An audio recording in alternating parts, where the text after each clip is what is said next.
Hi folks, my name is Charles and I'm the host of Go-to-Market Hackers, the show where we go inside the minds of GTM engineers and revenue architects, creating systems that deliver winning outcomes. So before I introduce our awesome guest, I'll share a little bit about myself.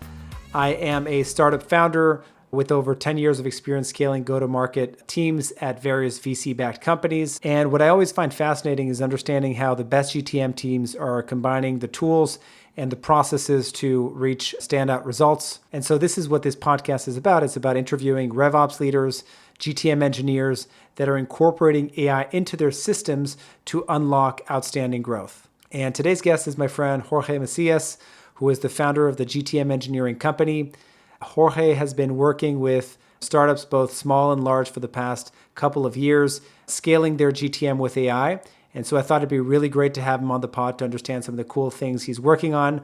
So Jorge, welcome to the pod. And maybe you can tell us a little bit more about who you are before we dive into the cool things you're doing with your startups. A little bit of my background. I am an industrial engineer by heart, but then for some reason I stumbled upon sales. I started as an SDR, a BDR in a small startup, scheduling meetings directly for the CEO. I grew up into selling and becoming an AE. I helped grow a company from zero to $3 million in ARR. We became the first Puerto Rican company to get into Y Combinator, which was a great accomplishment at the time.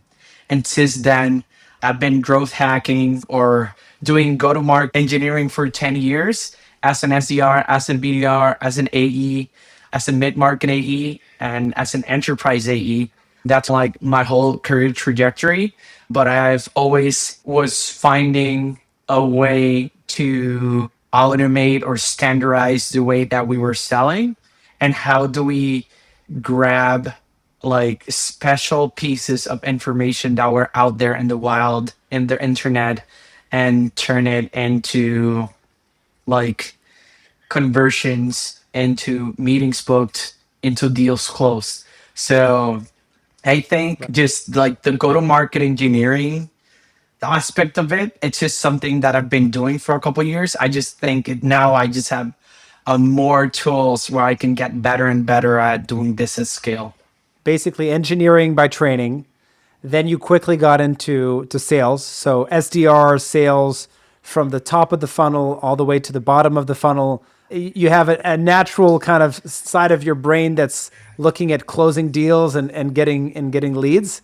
And I think that's actually what's required, to be honest, to be a good GTM engineer and to be in the space of AI automation in sales. You have to love the tech, the engineering, but you also have to love the hunt and love getting the lead and closing that deal. So you basically combine both, right? That is correct. I think the other side of this is looking for the hacky things that you can implement in the way of doing that. So, for example, in my first job as an SDR, I remember we were once like low on leads to call into, and the CEO of my company wanted to just check the Jello pages. And I kept calling one by one small businesses from the Jello pages. And then I went to the CTO. I was like, is there any sort of like software that we could create to, instead of me clicking one by one and passing them to the CRM, can we scrape the whole thing? And then I can just work off the CRM in the beginning of my day. And it took him like a weekend, but he made it happen. And that made our whole sales process way more efficient. But I was beginning to do the first steps into go-to-market engineering, which is finding information that's out there in the internet and adapting it in a way that you can use it as a seller. That makes sense. Look, you are on the GTM Hackers podcast, so we love to hear about hacks and smart ways to take shortcuts and do things faster. So I think it makes a lot of sense. I'm also curious how you segued into kind of working at these startups, et cetera, to building your own GTM engineering company. And now we're working with customers. And then you'll want to hear about how do you start an engagement? How do you start working with customers? But so yeah, how did you launch your own startup and or services company? And then where do you start when you start working with startups? I know that you're working with a lot of high growth mature startups. So what's the Mm. process there and how do you get started? Yeah, I think the journey was bumpy for sure. I always knew that I wanted to open up my own company. I think since that first like Y Combinator startup that I worked with, which was luckily my first real professional experience, I knew I wanted to open up my own thing. I just didn't find that topic that I was really passionate about. So I kept on selling other people's softwares and other people's dreams until I noticed that what I was really passionate about was the process. I enjoy the process. I enjoy you called it up earlier, like hunting emotion that you get out of like just finding someone, cold calling them, responding, getting into a call and closing a deal. It's like I created money out of nowhere. I created value out of nothing, which that I think emotionally still holds up very close to my heart. Um, and then the way it happened, I was an enterprise AE at a consulting company. I was closing like $500,000 deals. I was working on $1 million deals, which were like slow, very slow. And I was doing a lot of finance convincing. I was doing a lot of vendor management documents, and it was doing a lot of admin work to be able to sell because in enterprise selling, one thing that you're going to notice is like the process of actually convincing a company that they need your tool or your solution is not that hard.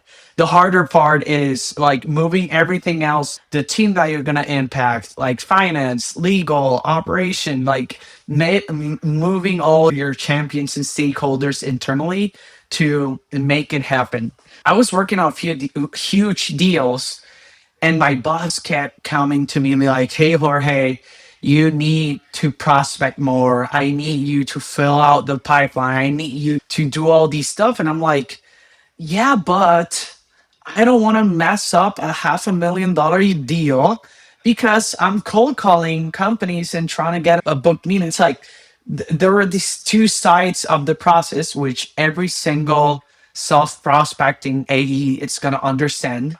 So I started learning about all these new tools like Clay, Octave, Lemlist, and like all these very powerful tools that are like the new way of selling or the new tools in the block for B2B sales and marketing. And I start learning about these tools so I can implement it as an enterprise AE. And while learning, I came across a few cohorts, a few learning courses. And while I was learning, I was helping other people that were taking the course with me or the cohorts with me. And naturally, these people started telling me, like, hey, you seem to be really good at this. I was learning this so I can implement it in my company. Can you implement it for us? And at that time, I was expecting a baby. He's already born. He's already 6 months old. But at the time, I said, oh, a few extra freelance projects on the side. Why not? I'm expecting a baby, like a few $1,000s more in my pocket wouldn't hurt. So I started doing like a freelance project, and then that person suggested me to one of his friends. I did a second freelance project, and that person suggested me to someone they knew, and I turned to a third project. And it got to a point where I was making more of my freelance projects that I was making on my full-time gig, since most of the money that I was going to make were commissions of deals that I closed. And those took like a few quarters to close and for that commission to start coming in. So at that point, I started noticing that I was really more passionate about the freelance work that I was doing on the side than the actual full time. And I decided to go all in into opening up my own thing. I want to make a pause there and just check in if you have any questions, anything that you want to ask me there before I jump into like how do I manage like projects and clients and things like that. Yeah, so first of all, super interesting. It makes sense. I don't necessarily have any questions. I'm obviously eager to understand, yeah, where do you start? There's these startups that you work with, they come in at different maturities. They have different sets of problems when they come to you. So I guess the question becomes like, how do you approach that?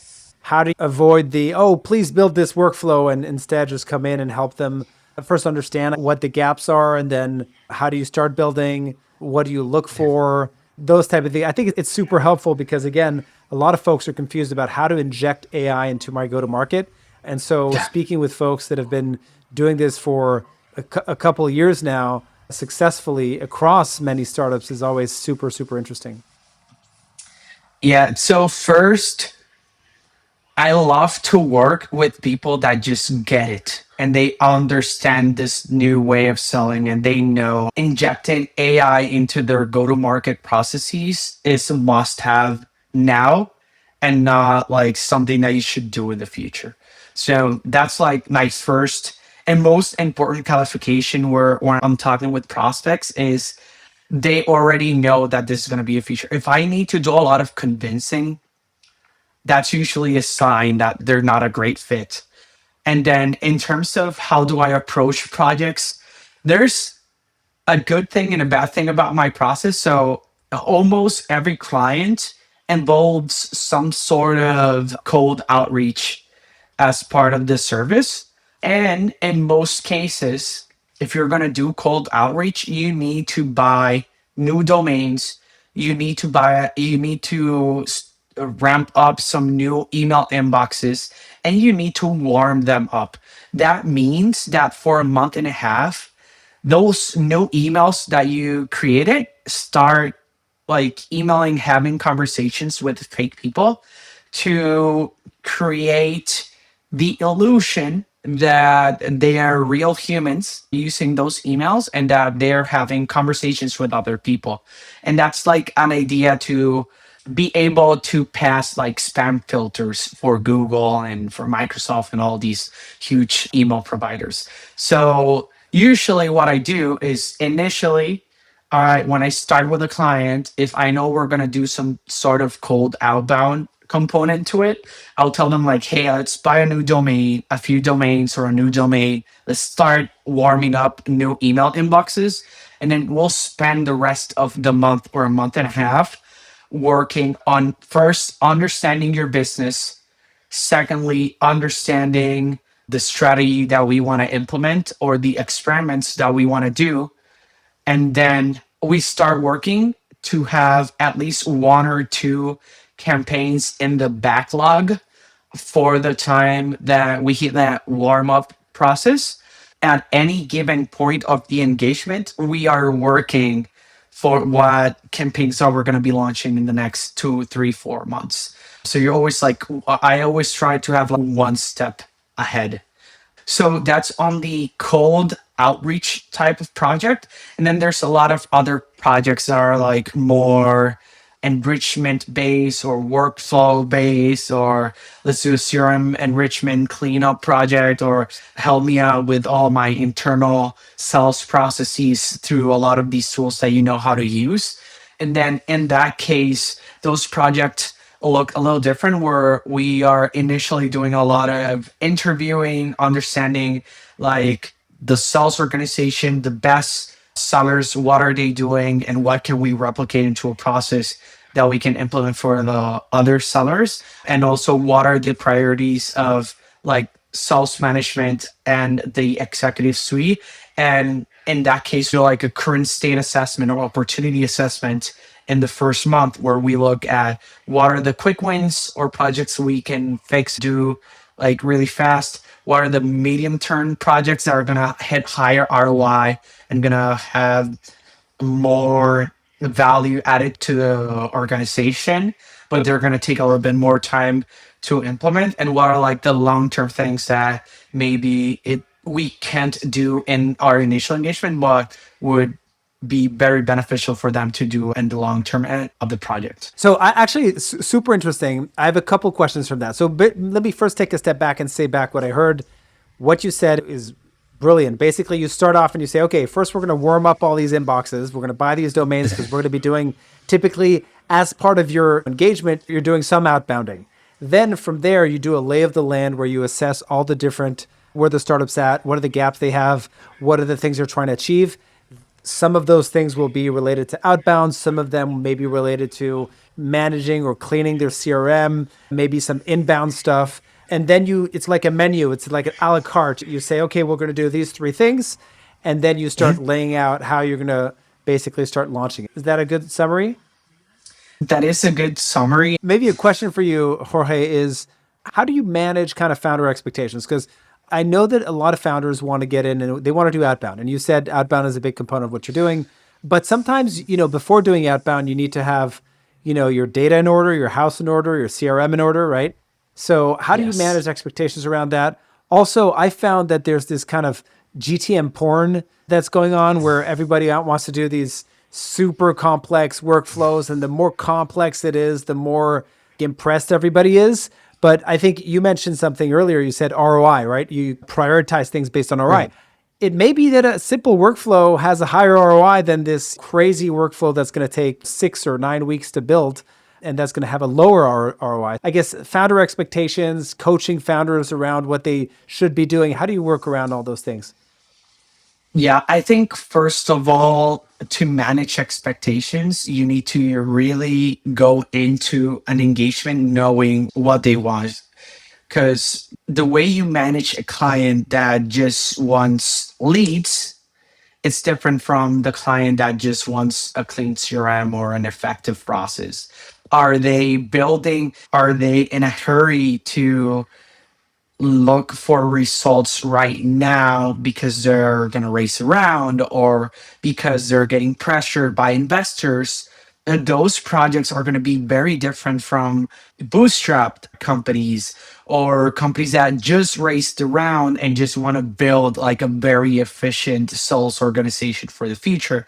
There's more leverage to work and be very methodical in the way you approach projects with the latter. So I think first is understanding what they need and what are their position, and then you can go ahead and build accordingly. And then with that GTM porn thing that you mentioned with all the fancy workflows, I think I'm not sure if it's the LinkedIn algorithm that just kind of overly promotes these complicated workflows. But in my experience, the more complicated the workflow, the more ways it can break and the harder is the implementation. So I think on my side, I always when I'm working with my team, I always try to push them on, can we do instead of step one, two, three, four sequentially, can we do step two and three at the same time? Or can we bundle in one, two, and three and have only two steps to the process instead of four? And the logic behind that. I know with AI, you could use prompting, a very good prompting, to do a lot of things at the same time. So knowing when to bundle is very important.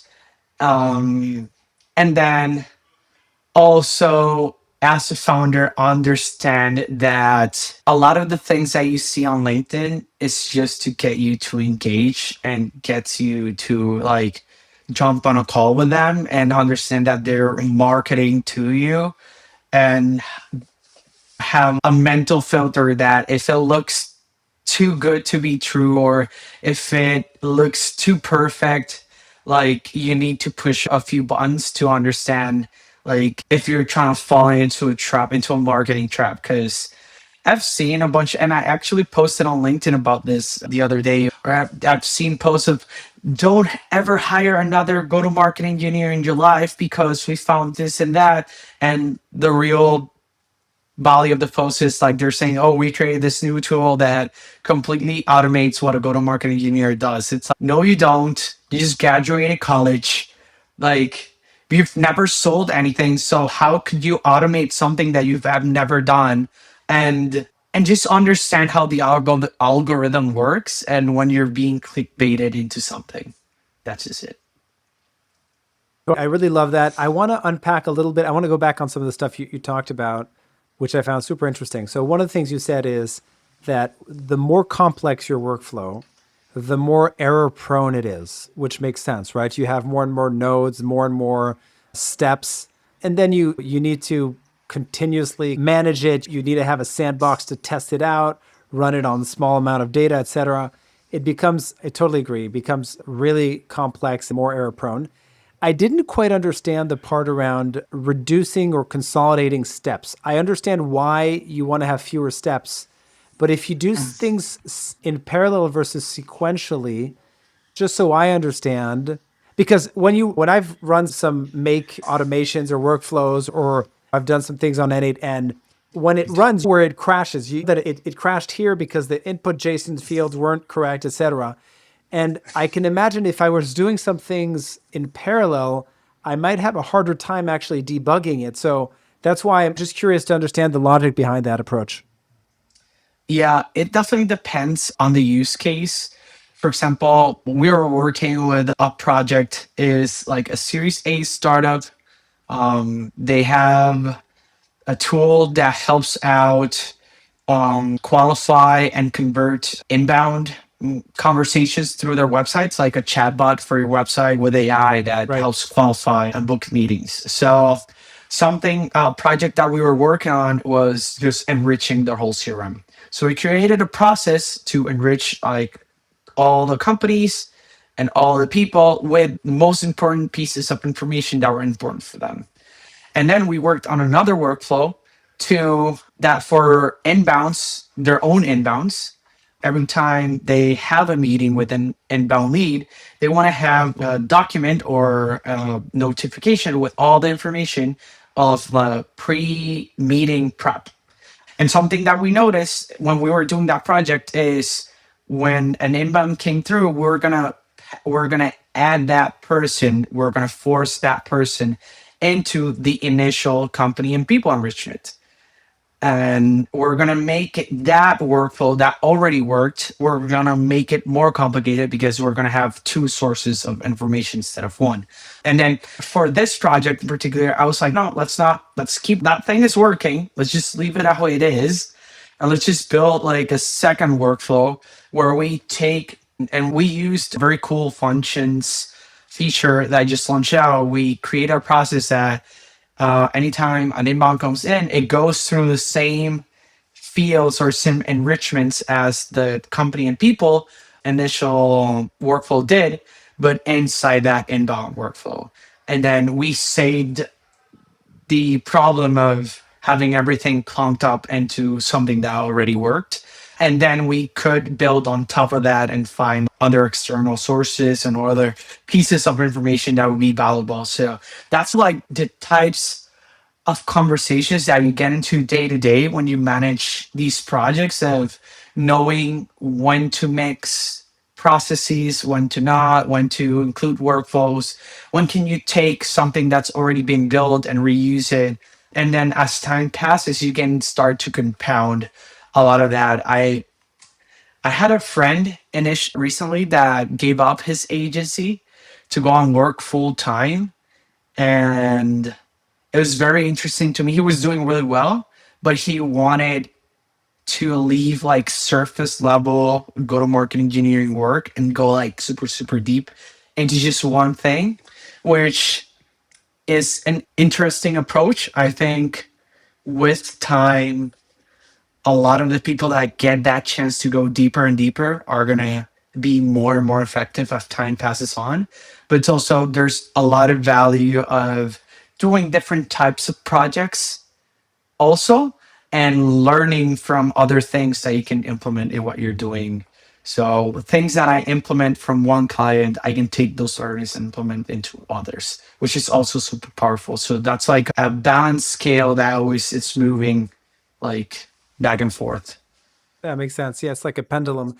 I do have a question related to what you were saying, which is a topic that came up when I had another guest, Oriol, on the pod. And he talked about how he likes to He's obsessed about documenting everything and making sure that whatever he creates, he likes to basically obviously document so that when he disappears, not passes over to the other side, but like when he's yeah, when he's not there, basically they can manage. And what your anecdote about your friend made me think of is if you have somebody in the organization that is going super, super deep into building these GTM processes, I just wonder to what extent like that person becomes a single point of failure, right? If that person leaves and they had built this extremely complex workflow that not everybody can understand because it takes data from here and combines it from here and then parses it and then sends it there and there's a million things happening. The question is how are you able to sustain it, maintain it, and those type of things? I'm curious, how do you approach that, and just what are your thoughts around that? And I think a corollary question to related to that is, do you think that there's more and more tools where you can now just, it's the same way you have vibe coding, you have vibe engineering, like GTM engineering, right? Where you can just say, hey, create a workflow that does A, B, C, D, connect this, and it just does the things without having to look at the creating a webhook here and doing that. It just creates the workflow. And I guess to what extent do you think that part of the GTM engineering role is becoming more commoditized or easier for non-technical folks, I guess?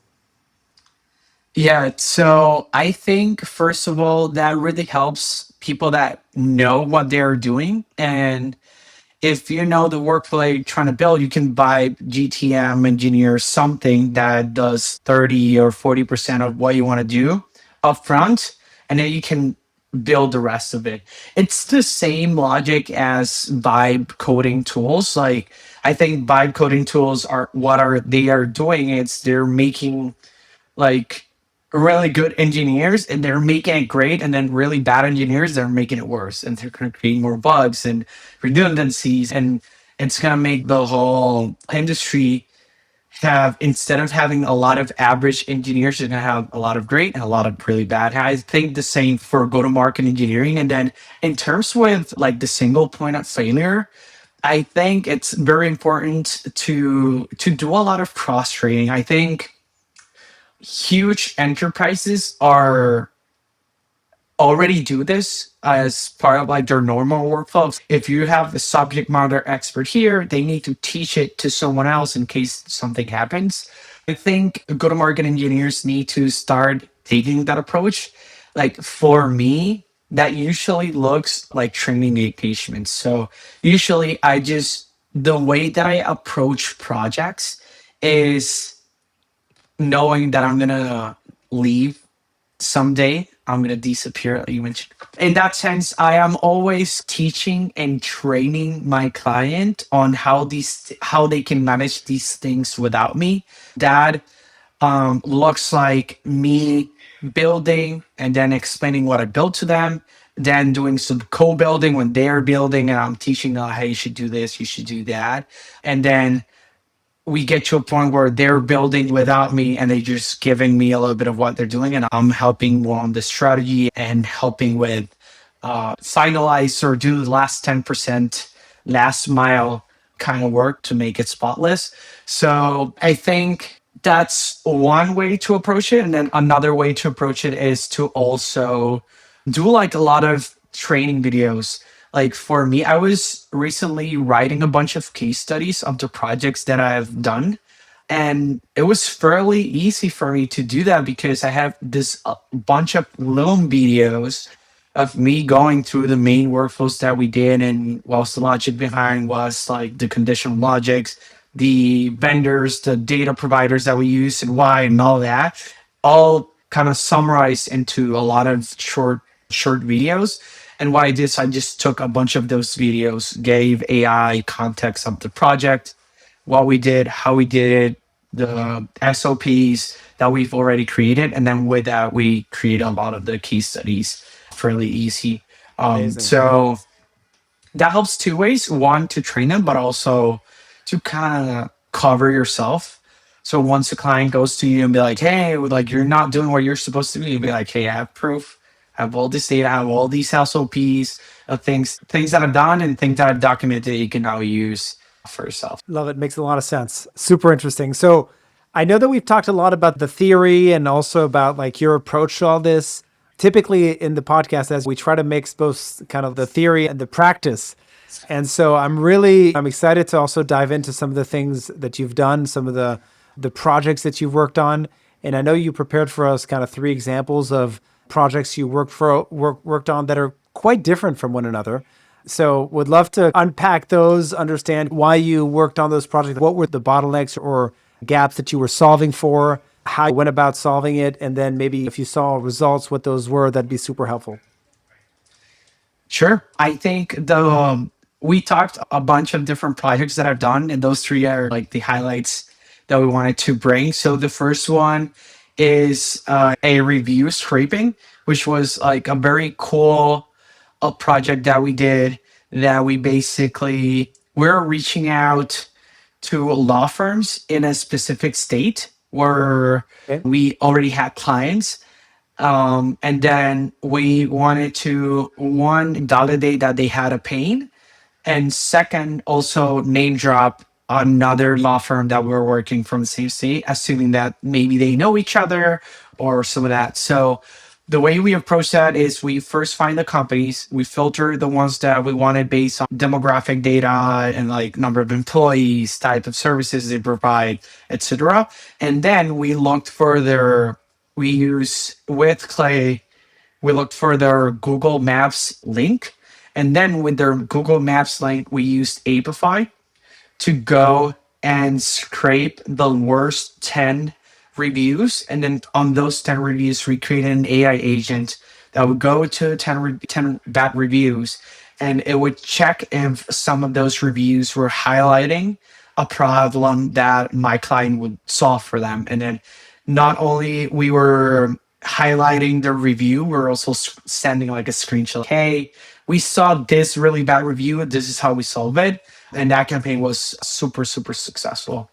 Oh, So I one just want to question? make sure yeah, I want to make sure I understand when you're saying reviews, are these like reviews on Google Maps, like literally of their law firm? Yeah. Mard, that's really interesting. So basically, you would identify the 10 worst, and then you said you would pick one of those, maybe screenshot it and send it to them. Is that the idea?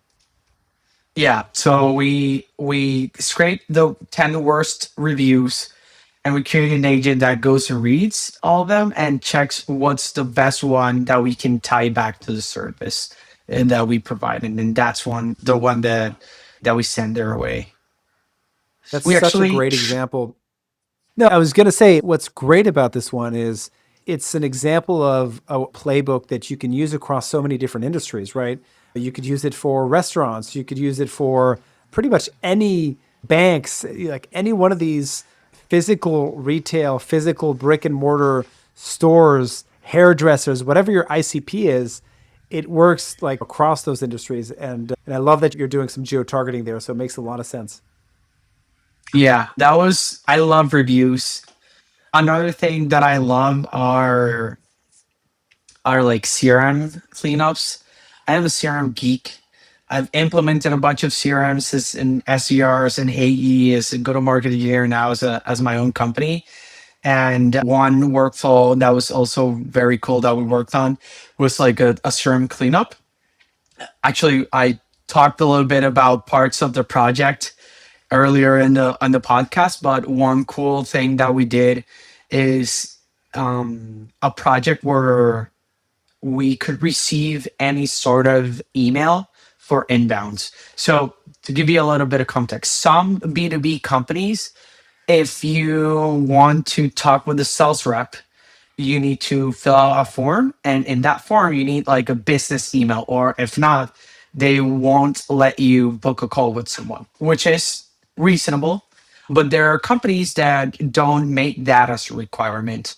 So we entered a project where we had like thousands of inbound leads with personal emails, and they were like, hey, our team doesn't love to reach out to these people because they have personal emails, and we don't know if it's spam or if it's like a weird person, or we don't know if they're into our ICP. So we did a reverse lookup project where we basically took the personal email, from the email, tried to extrapolate if we thought there was like a first name or a last name in the email that we can take that. And then we took some of the conversations that they were having with the inbound bot or chat bot and see if we could use all of that as a way to reverse engineer our way into finding that person. And we found CIOs of huge companies, CTOs, like leads that were like perfect and in their ICP, but just as they were going incognito, or probably they didn't want to get market into, they're tired of marketing and sales emails. So they're trying to use their personal emails for a few research things. And we managed to reverse engineer a process to find those. We like those projects, we didn't find that obviously 100%, but Yeah, yeah, for sure. I think it ended up being like 50 or 60%, but it's still better than not doing anything with those personal emails. So it's a It pretty cool one. it sounds a little bit like kind of building our B2B for in a custom fashion for a customer, trying to reverse look up basically who's coming in and signing up for a demo. I'll share an anecdote. When I was at a company called Dynamic Yield, which eventually got acquired by MasterCard, we we were selling to very large retailers. And I remember once we had an inbound lead from the personal email of somebody, and the head of the SDR team was like, "Yeah, we should just throw it out." And I forget who said. Maybe I don't want to say it was me, but I think it was the CEO who said, "Nah, let's just reach out to her." And it turned out that it was like a senior person from Under Armour, which eventually we closed and became one of our biggest paying customers. And I tend to agree. Like I know that we like to gate demos, content, etc., based on pro emails, but every once and again there are amazing leads that come through with a personal email, and you don't want to miss out on those. So I think having a system that kind of automates that and cleans it up and systematizes it is a great way to ensure you're maximizing the interest that your landing pages are getting or your main website or whatever it may be. Yeah, I think a cool thing about this, like not only did we keep the personal email, but then if we found the person and we enriched them and we know that company they worked at, we look for their work email as well. And we could have like multi-channeled to the same person through different emails and be like, hey, I saw you sign on like through your personal. Would you want to keep this thing like a secret? Would you want for me to reach out to someone else on your team? And they did some really cool things with it. I think the other workflow that we talked about was a project that I did where we were de-anonymizing GitHub. So that was a pretty cool one. So for context, it was like for an open source development tool client where they basically been gaining points like brownie points with the open source community for years, and now they've built this enterprise tool that they can turn around and take all this open source users and open source community and sell into the companies that they're working at. The way that we approached it is we used a tool called rio.dev. I can give you the I'll send you the link so you can add it in here in the podcast notes. And basically, with Rio, what we did is we connected our own GitHub repos of our own company. We connected our complementary repos, so other open source repos that are complementary to ours, and then competitor repos. And then with that, we basically created a workflow to de anonymize these developers and these accounts. And then we mixed that with our ICP and we created a segment of a list of accounts of um, huge companies. We knew someone from their team was using us, and we reached out to them and told them like, hey, we know you or someone from your team is using us. We're building this into an enterprise motion. Would you want to jump on a call and talk about the thing that we're building? Can you give us some feedback or some input into what we're doing? And dude, the responses of that campaign were like incredible. We sent out to, I think it was like 5,000 contacts. And then from that 5,000 contacts, we got like 200 replies. And then from those 200 replies, we put 50 meetings, and then we ended up with 50 book calls that end up into 20 engineering leaders of like very enterprise companies, like huge, a lot of public companies, Fortune 500, into a Slack channel that was not only helping our client to sell, but also to have like discovery and product knowledge of what they should build next, which was really powerful. And the powerful thing about the whole thing is like we were targeting the right accounts and the right people because we know they were using us. Super interesting. So let me just say back what I understood. You're saying that obviously being a B2D, which is business to developers type of startup, you were targeting developers. And you're saying that you used GitHub a lot because you had developers either using your own repos, or I guess your competitors' repos. I can imagine how it's easier when it's your own repos. You have direct intent. And it's almost like an inbound led outbound playbook where it's like, hey, they're using your repos. That seems like just such a low hanging fruit opportunity and a great way to engage with folks who are already, who have heard of your tool, your brand, et cetera, and might not be fully aware of the whole suite of products. So I love that. How does that work also for competitor repos, and how can you even track that? Is that where the tool you were mentioning, Rio.dev, works? Like basically they help you capture the DM. intent signals of your competitors' repos? Is that kind of the idea?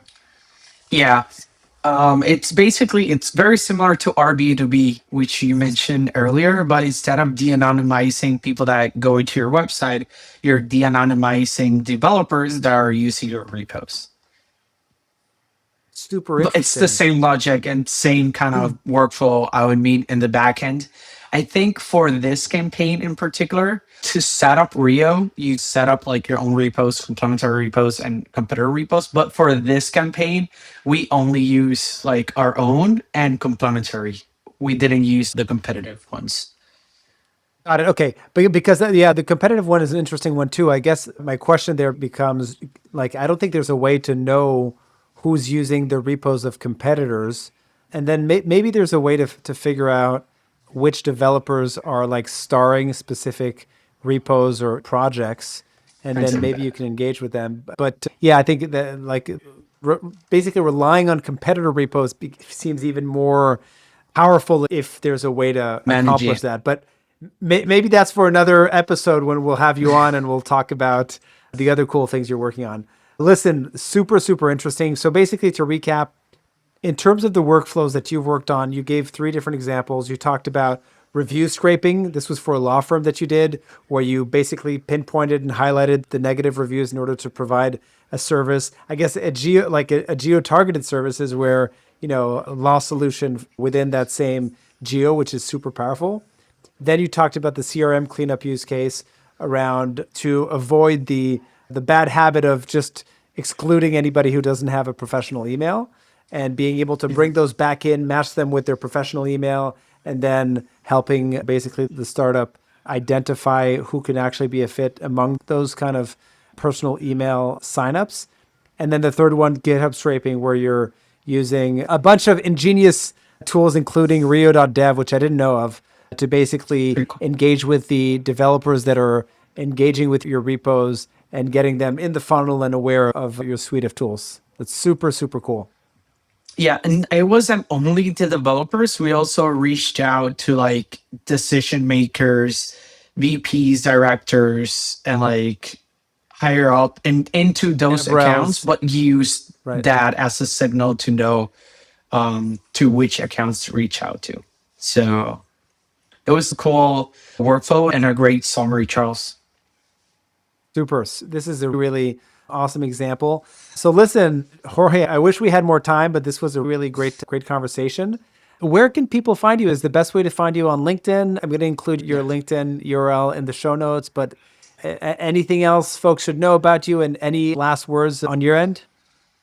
No, LinkedIn is the place to look for me. I'll also leave my website, gtm-engineering.io, so Amazing. folks can go into and can connect with me there. Yeah, I'm always down to help. So if you want to hack your way into go to market, or you want to brainstorm ideas, or you want to check if something's doable or not, or whatever, yeah, feel free to reach out. I'm always down to have these sessions and brainstorm and work throughout like ideas of things that can be done and can't be done. So yeah, feel free to connect. Send me a message. So if you watch this podcast and you add me on LinkedIn, send me like a quick note like, hey, I saw you on the Go to Market Hackers podcast. That'll make me really happy. Love it. Thank you so much, Jorge. Listen, I really appreciate that you're sharing your hacks and your experiments and experience. Really, I love how everybody has a unique angle and a unique kind of approach to incorporating AI into their GTM. So this has been super interesting. And I'll say until next time, I'm sure you're going to build some more stuff and we'll talk again in the future. Happy to come into the podcast again. Take care. Thank you, Jorge.